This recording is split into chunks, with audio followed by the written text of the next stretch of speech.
Hello teachers. இப்போ நம்ம இப்போ பிஜிடிஆர்பி மேக்ஸில் யூனிட் 8ல் கிளாசிக்கல் மெக்கானிக்ஸ் அந்த நோட்ஸ் தான் நாம் இப்போ பார்க்க போகிறோம். யூனிட் 8 கிளாசிக்கல் மெக்கானிக்ஸ் ஓகேங்களா. ஃபஸ்ட்டு நம்ம சிலபஸில் இருக்கிறது வந்து ஜெனரலைஸ்டு கோஆர்டினேட்ஸ். அதில் அந்த டாப்பிக்கில் டிகிரிஸ் ஆஃப் ஃப்ரீடம் அதுன்னா என்னென்னு பார்க்குறோம். டிகிரிஸ் இது வந்து புரிஞ்சுக்கணும். And important characteristic of a given mechanical system. அதாவது மெக்கானிக்கல் சிஸ்டம் இருக்குது பார்த்தீங்களா, கிளாசிக்கல் மெக்கானிக்ஸ் தான் டாப்பிக்கு. அதில் அந்த மெக்கானிக்கில் இம்பார்ட்டன்ட் கேரக்டரிஸ்டிக் என்ன அப்படின்னா டிகிரிஸ் ஆஃப் ஃப்ரீடம் அப்படின்றது தான் ரொம்ப ரொம்ப இம்பார்ட்டன்ட் அப்படின்னு சொல்கிறாங்க. சரிங்களா, இப்படி தான் படித்து புரிஞ்சுக்கணும். இதெல்லாம் வந்து மனப்பாடம் பண்ணக்கூடாது, புரிஞ்சுக்கினா தான் அந்த கொஸ்டின் பிஆர்பியில் கேட்டாங்கன்னா அதுக்கு நம்ம ஆன்சர் கொடுக்க முடியும். சரிங்களா, சரி. டிகிரிஸ் ஆஃப் ஃப்ரீடம்ன்றது ஒரு இம்பார்ட்டன்ட் கேரக்டரிஸ்டிக். இதுக்கு மெக்கானிக்கல் சிஸ்டத்தினுடைய ஒரு இம்பார்ட்டன்ட் கேரக்டரிஸ்டிக் தான் டிகிரிஸ் ஆஃப் ஃப்ரீடம். ஓகேங்களா, சரி. அடுத்த டாபிக் போகலாம். அடுத்தது பாருங்கள், the number of degrees of freedom is. Degrees of ஃப்ரீடம்னா என்னென்ன டெஃபினேஷன் சொல்கிறாங்க. இஸ் ஈக்குவல் டு, சரிங்களா, ஈக்குவல் டுனா ஈக்குவல் டு அதை ஞாபகம் வச்சுக்கணும். இப்போ என்னது number of degrees of freedom equal to the number of coordinate minus, சரிங்களா, நம்பர் ஆஃப் கோஆர்டினேட்னா உங்களுக்கே தெரியும். கோஆர்டினேட்னா என்ன, X comma Y comma Z அப்படின்னு சொல்லுவோம்ல, அதுதான் கோஆர்டினேட்ஸ். சரிங்களா, R comma theta comma phi அப்படி கூட சொல்லுவாங்க. இதுனாச்சும் இருக்கலாம். மொத்தம் கோஆர்டினேட் 3 பாயிண்ட் இருக்கும். மைனஸ்னா minus the number of independent equations of constraints. நம்மளோட எல் அப்படின்னு சொல்லுவோம். சரியா, கன்ஸ்ட்ரெயின்ஸ்னா ஒரு கட்டுப்பாடு விதிக்கிறாங்க. கன்ஸ்ட்ரெயின்ஸ்னா இதுக்குள்ள தான், இந்த டயக்ராம் இதுக்குள்ள தான் வரும், இந்த சிஸ்டம் வந்து இதுக்குள்ள தான் இருக்கும் அப்படின்னு ஒரு கட்டுப்பாடு விதிக்கிறாங்க. நீங்கள் மொத்தமாக எவ்வளோ பெரிய படம் போட முடியுமா, ஒரு கன்ஸ்ட்ரெயின்ஸ் ஒரு கட்டுப்பாடு விதிக்கிறாங்க. அதான் வந்து இண்டிபெண்டன்ட் ஈக்குவேஷன்ஸ் ஆஃப் கன்ஸ்ட்ரெயின்ஸ். சரிங்களா, அதை நம்ம இங்கே வந்து எல்ன்னு சொல்கிறாங்க. இந்த நம்பர் ஆஃப் கோஆர்டினேட் சொல்கிறாங்களா, அது வந்து என்ன சொல்கிறாங்கன்னா 3n அப்படின்னு சொல்கிறாங்க. 3n. சரி, என்னன்றது பார்ட்டிகல். என்னது பார்ட்டிகல். 3n அப்படின்னா 3 into particle minus number of constraints. ஓகேங்களா, அப்போ ஃபார்முலா என்ன, டிகிரிஸ் ஆஃப் ஃப்ரீடம்னா 3n மைனஸ் எல். ஓகேங்களா, என்ன formula, degrees of freedom equal to 3n minus L. ஓகேங்களா, 3 இன்ட்டு என்னன்றது நம்பர் ஆஃப் பார்ட்டிகல், இந்த 3யும் என்னையும் மல்டிபிள் பண்ணுறோம், மைனஸு எல்ன்றது நம்பர் ஆஃப் கன்ஸ்ட்ரெயின்ட்ஸ். ஓகேங்களா, 3n மைனஸ் எல் அதுதான் வந்து டிகிரிஸ் ஆஃப் ஃப்ரீடம் உடைய டெஃபினேஷன். அதுக்கு ஒரு எக்ஸாம்பிள் பார்க்கலாம் பாருங்க. ஃபார் எக்ஸாம்பிள் பார்த்தீங்கன்னா டிகிரிஸ் ஆஃப் ஃப்ரீடம் என்ன சொல்லலாம். If the configuration of a system of n particle is represented by 3n Cartesian coordinate. நம்ம முன்னே சொன்னதான் 3n அப்படின்றது Cartesian coordinate. And if there are L independent equations. என்ன சொன்னதான், எல்ன்றது என்னது, independent equation, number of constraint relating this coordinate. ஓகேங்களா, சரி. இது வந்து ரிலேட்டிங்காக இருக்குது. இதெல்லாம் உட்காந்து மரம் பண்ணிக்கிறீங்க, எல்லாம் புரிஞ்சுக்கணும். சரிங்களா, 3n மைனஸ் எல் அப்படின்றது தான் ஞாபகம் வச்சுக்கணும். இந்த degrees of freedom of the system equal to 3n minus L. இங்கே எல் வருங்க, 3n மைனஸ் எல் வரும். சரிங்களா, 3ன்றது கோஆர்டினேட்ஸ், எல்ன்றது நம்பர் ஆஃப் கன்ஸ்ட்ரெயின்ட்ஸ். ஓகேங்களா, சரி. இந்த ஃபார்முலா இம்பார்ட்டன்ட், கேட்க வாய்ப்பு அதிகமாக இருக்குது, நல்லா படிச்சுங்க. சரி, ஒரு எக்ஸாம்பிள் பார்க்கலாம். Consider that 3 particles are connected by the rigid rod to form a triangular body. 3 particle வந்து கனெக்ட் பண்ணுறாங்க. சரியா, ட்ரையாங்குலர் பாடியில் ஒரு ட்ரையாங்கிள் போட்டுங்க, ஒரு ட்ரையாங்கிள் போட்டுட்டோம். சரிங்களா, இங்கே ஒரு பார்ட்டிகல் இருக்குது, இங்கே ஒரு பார்ட்டிகல் இருக்குது, இங்கே ஒரு பார்ட்டிகல் இருக்குது. சரியா, இங்கே ஒரு கோஆர்டினேட் வரும், XY Z ஒன்று வரும், இங்கே அதே மாதிரி XY Z வரும், இங்கேயும் XY Z வரும், X1 Y1 Z1 3 particle connect பண்ணிட்டாங்க. அப்போ இங்கே ஒரு 3 கோஆர்டினேட், இங்கே ஒரு 3 கோஆர்டினேட், இங்கே ஒரு 3 கோஆர்டினேட், டோட்டலாக என்ன கோஆர்டினேட், 9 கோஆர்டினேட்ஸ் வருது. Minus constraints, number of constraints எத்தனை பாருங்க. இங்கே ஒரு பார்ட்டிகல் இருக்கா, இது ஒரு கன்ஸ்ட்ரெயின்ட்ஸ், இங்கே ஒரு பார்ட்டிகல் இருக்கா, இது ஒரு கன்ஸ்ட்ரெயின்ட்ஸ், இங்கே ஒரு பார்ட்டிகல் இருக்கா, இது ஒரு கன்ஸ்ட்ரெயின்ட்ஸ். ஓகேங்களா, 1 2 3 நம்பர் ஆஃப் கன்ஸ்ட்ரெயின்ட்ஸ்னா 3. அப்போ 9 மைனஸ் 3 என்ன வரும், 6 வரும் ஆன்சர். ஓகேங்களா, செக் பண்ணிடலாங்களா, அதை கீழே கொடுத்துருக்காங்க. The configuration of the system is described by 9 Cartesian coordinates which is specify the location of the 3 particle. Also each rigid rod is represented mathematically by an independent equation of constraints. ஓகேங்களா, the degrees of freedom of system is முன்னே சொல்ற 3n minus l னா 9 minus 3 equal to 6. அவ்வளோதான். சரி, 3 into வேறு மாதிரி சொல்லலாம், அதான் இங்கே ப்ராக்கெட்டில் கொடுத்துருக்கேன். 3 அப்படி எழுதிங்க. என்னன்றது நம்பர் ஆஃப் பார்ட்டிகல், 3 பார்ட்டிகல் இருக்குது, 3 எழுதிங்க. 3 minus 3 என்ன வரும், 9 வரும், அதான் 9 கொடுத்துருக்கோம். மைனஸ் எத்தனை ஈக்குவேஷன் கன்ஸ்ட்ரெயின் வந்து எதுக்குள்ளே ரெஸ்ட்ரிக்ட் பண்ணிக்கிறாங்க, ட்ரையாங்கிள் இதுக்குள்ளே ரெஸ்ட்ரிக்ட் பண்ணுறாங்க. இந்த இடத்துல இது வரைக்கும், இந்த இடத்துல இது வரைக்கும், இந்த இடத்துல இது வரைக்கும், அது அதுக்குள்ளே கன்ஸ்ட்ரெயின் கட்டுப்படுத்திட்டாங்க. அப்போ அது என்னது 3, அப்போ ஈக்குவல் 6 வரும். இவ்வளோதான் ஆன்சர். ஓகேங்களா, சரி. அடுத்தது ஒரு note. The number of degrees of freedom is a characteristic of the system itself and does not depend upon the particular set of coordinates used to describe it. Next, note. The number of degrees of freedom is a characteristic of the system itself and does not depend upon the particular set of coordinates used to describe it. சரிங்களா? Number of degrees of freedom is characteristic of system itself does not depend upon the particular set of coordinates. அதாவது number of degrees of freedom வந்து ஒரு particular set of கோஆர்டினேட்டை depend பண்ணி இருக்காது. டஸ் not depend பண்ணி இருக்காது. ஞாபகம் வச்சுங்க. இதான் வந்து ஒரு இம்பார்ட்டன்ட் நோட்ஸ்.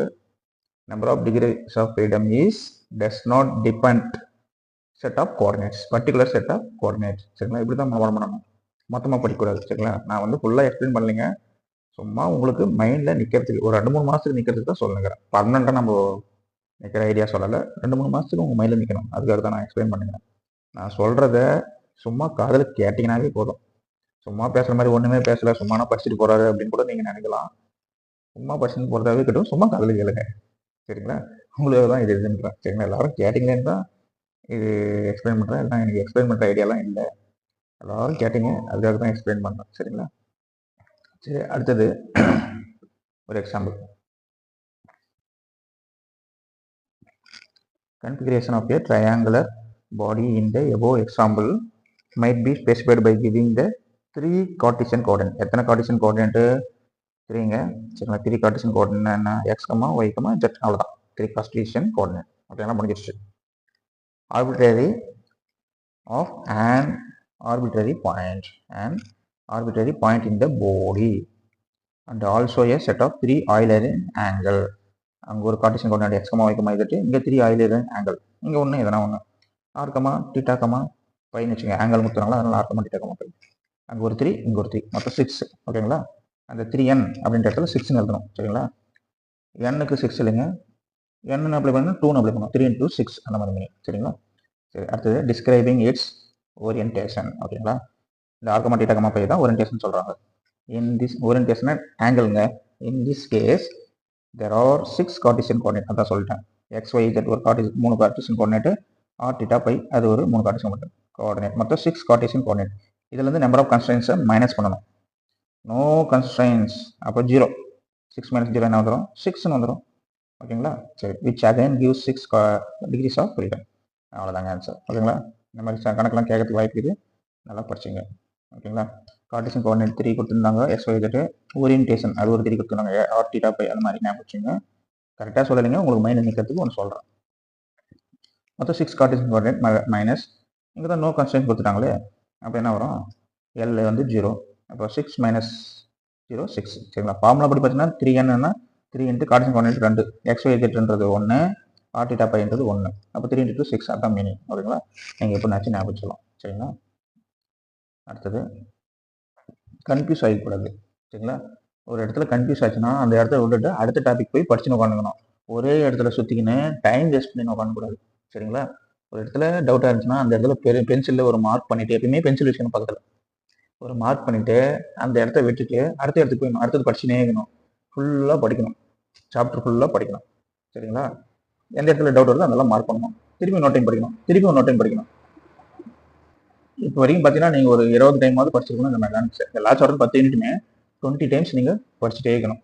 திருப்பி ஃபர்ஸ்ட்லேருந்து லாஸ்ட் வரைக்கும் படிச்சுனே இருங்க. ஒரு பேப்பர் பேனா வச்சுருந்தா படிக்கவே உட்காரணும், எழுதி பார்க்கணும். ஹெட்டிங் ஒவ்வொரு ஹெட்டிங்காக எழுதி பார்க்கணும். இந்த ஹெட்டிங் நீங்கள் எழுதி பார்க்கணும். சரிங்களா? சரி, அடுத்தது பாருங்கள். Consider the transformation equation relating the Cartesian coordinates x1, x2, etc. x3n.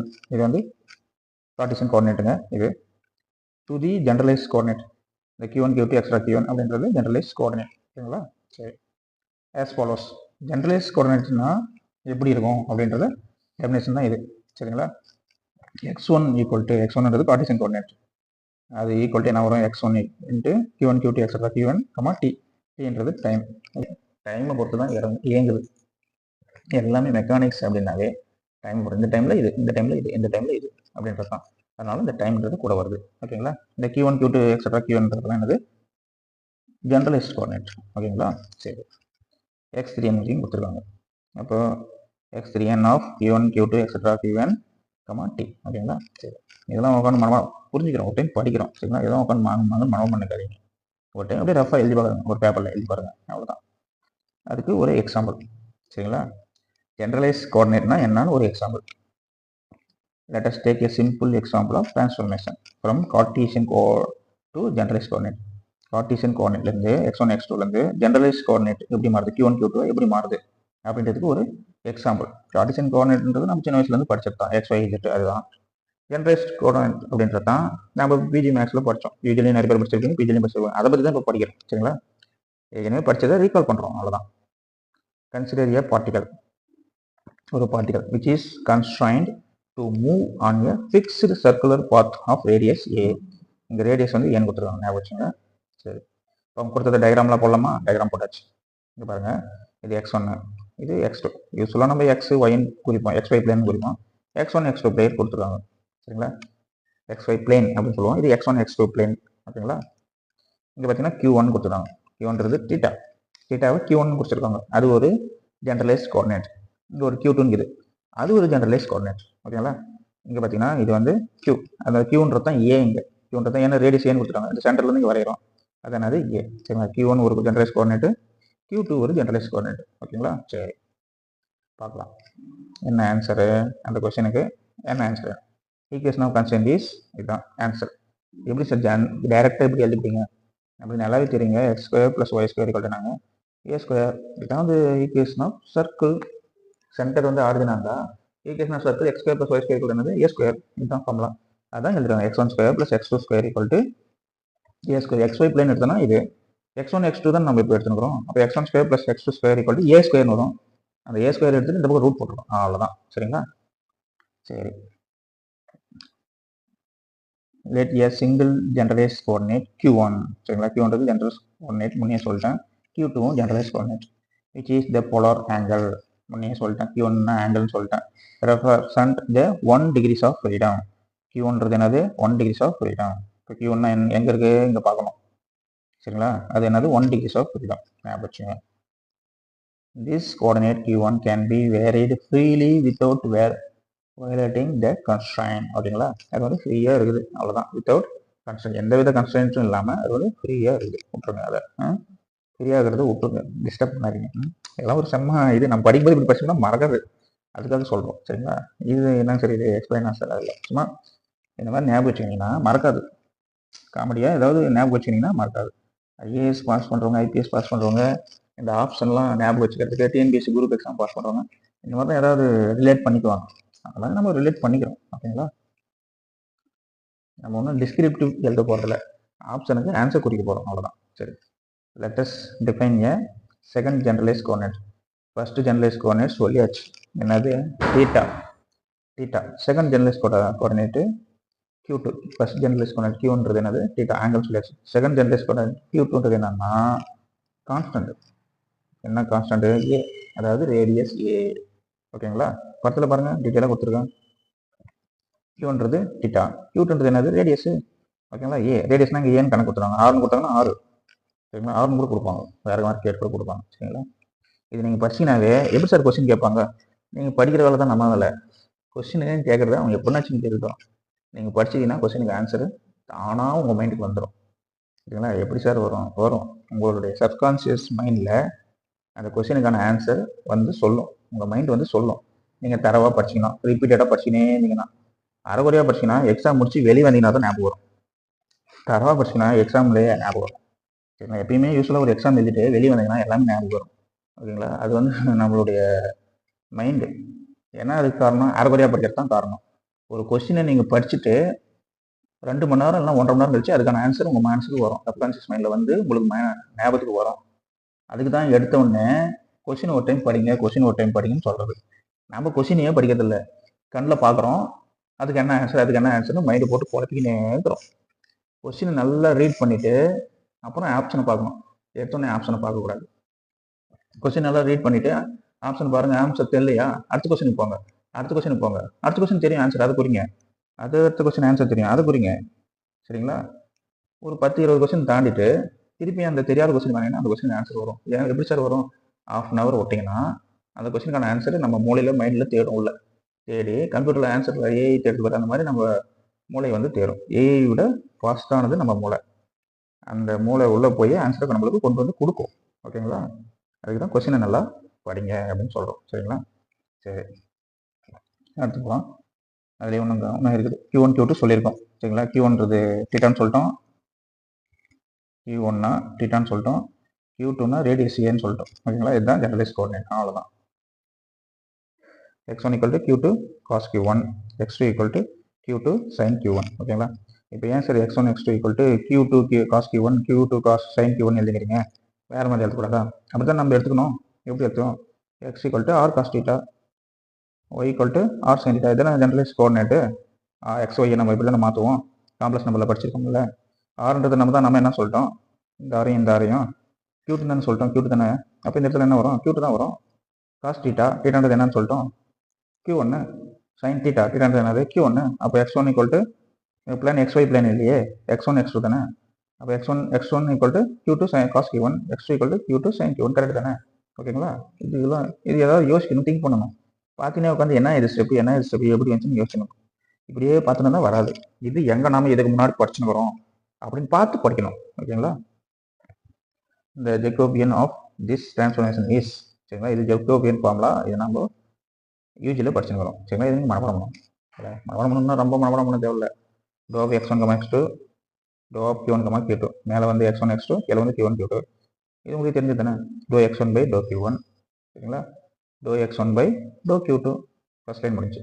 அது doh x2 by doh q1, doh x2 by doh q2. ஓகேங்களா? அவ்வளோதான். இது மனப்பாடம் பண்ணணுமா? ஒன்றும் தேவையில்லை, பார்த்தோன்னே எழுதிடலாம். சரிங்களா? நீங்கள் இது எழுதுனீங்கன்னா இது எழுதிடலாம், டிட்டர்மினன்ட் போட்டு. இப்போ இதெல்லாம் எழுதுங்க. இதெல்லாம் உங்களுக்கு தெரிஞ்சது தான். இது டைம் வேஸ்ட் பண்ண விரும்பலை. சரிங்களா? x1 q1 பொறுத்து டிஃபரன்ஸ் பண்ணுங்க. அதெல்லாம் ஈஸி தான். q1 பொறுத்து இங்கே டிஃபரன்ஸ் பண்ணால் cos q1 minus sign q1 வரும், q2 minus q2 sign q1 வரும். இதெல்லாம் உங்களுக்கு தெரிஞ்சது தான். இதெல்லாம் போட்டுருங்க, இந்த இடம் போட்டுருங்க. அப்புறம் மல்டி பண்ணுங்க. இது மல்டி பண்ணிட்டு மைனஸ் போட்டு இது மல்டி பண்ணுங்க. இதுதான் வந்து ஸ்டெப். அதுக்கு என்னது? Minus q2 sine square q1 plus cos square q1. இதோட வேல்யூ என்னது? 1. ஓகேங்களா? அப்போ மைனஸ் q2 மட்டும் வரும். அதான். ஓகேங்களா? The q may be expressed as the function of x. சரியா? q வந்து x வச்சு எக்ஸ்பிரஸ் பண்ணலாம். except q2 equal to 0. q2 equal to 0 தவிர இது எல்லா இடத்துலையும் q-வை எக்ஸ்பிரஸ் பண்ணலாம். ஓகேங்களா? சரி, இந்த டிரான்ஸ்ஃபர்மேஷன் ஈக்குவேஷன் ஏன் q2 equal to 0ன்னு போட்டிங்கன்னா ஜெக்கோபியன் வந்து 0 ஆயிடுது. ஓகேங்களா? அதனால q2 தவிர மீதி q2 equal to 0 தவிர மீதி எல்லா இடத்துலையும் அந்த ஈக்குவேஷன் எக்ஸ்பிரஸ் பண்ணலாம். q-வை எக்ஸ்பிரஸ் பண்ண முடியும். ஓகேங்களா? இது நம்மளுக்கு தெரிஞ்சுதான் 1 ஸ்கொயர் 2 ஸ்கொயர் அங்கே மேலே போட்டோம் பார்த்தீங்களா? அது ஸ்கொயர் பண்ணினா q2 equal to x1 square plus x2 square வரும். நம்மளுக்கு தெரிஞ்சுதான் r equal to root of x square plus y ஸ்கொயருங்க. நம்ம காம்ப்ளெக்ஸ் நம்பரில் படிச்சிருக்கோம். θ equal to tan inverse b by a ன்னு சொல்லுவோம். சரிங்களா? y by xன்னு சொல்லுவோம். இங்கே x2 by x1 சொல்லுவோம். இது ரெண்டும் தெரிஞ்சது தான். நம்ம யூஜியில் படிச்சிருக்கோம். சரிங்களா? 12th படித்தோம் இதெல்லாம். சரி, அவ்வளோதான். ஓகேங்களா? இதான் வந்து என்னது? Generalised coordinate q1 q2. ஓகேங்களா? சரி, அடுத்தது கன்க்ளூட் வந்துட்டோம். we are arbitrary take 0 less than equal to q1 less than equal to less than 2π. இது நம்மளுக்கு தெரிஞ்சது தான். ஒரு ஃபுல் ரொட்டேட் தான் 2π. ஓகேங்களா? அதனால் ஞாபகம் வச்சுக்கோங்க. q2 equal to 0லேருந்து இன்ஃபினிட்டி. q2ன்றது ரேடியஸ் தான். 0லேருந்து இன்ஃபினிட்டி வரைக்கும் அவ்வளோ தான். இதெல்லாம் நினச்சிக்கலாம். 0 வராது, இன்ஃபினிட்டி வராது, மீதி எல்லா இடத்துலையும் வரும். சரிங்களா? ஏன் 0 வராது? இங்கே தான் சொல்லிட்டோம். q2 வந்து என்னது? நாட் ஈக்குவல் டு 0ன்னு சொல்லிட்டோம். அதனால 0 வராது. இன்ஃபினிட்டி கண்டிப்பாக வராது, அது நம்பர் கிடையாது. So that q's will be single valued function of x. ஓகேங்களா? qன்றது என்னது? ஒரு சிங்கிள் வேல்யூடு ஃபங்க்ஷன். சரிங்களா? எக்ஸோட சிங்கிள் வேல்யூடு ஃபங்க்ஷன். அப்போ these transformation equations R valid at all points. எல்லா பாயிண்ட்ஸ்லையும் இந்த ஈக்குவேஷன் வந்து எக்ஸிஸ்ட் ஆகுது on the finite x1 x2 plane. சரிங்களா? இதில் மட்டும் எக்ஸிஸ்ட் ஆகல, ஆரிஜின் அதில் மட்டும் எக்ஸிஸ்ட் ஆகல, மீது எல்லா இடத்துலையும் என்ன ஆயிடுச்சு? இது எக்ஸிஸ்ட் ஆயிடுச்சு. ஓகேங்களா? சரி, அடுத்து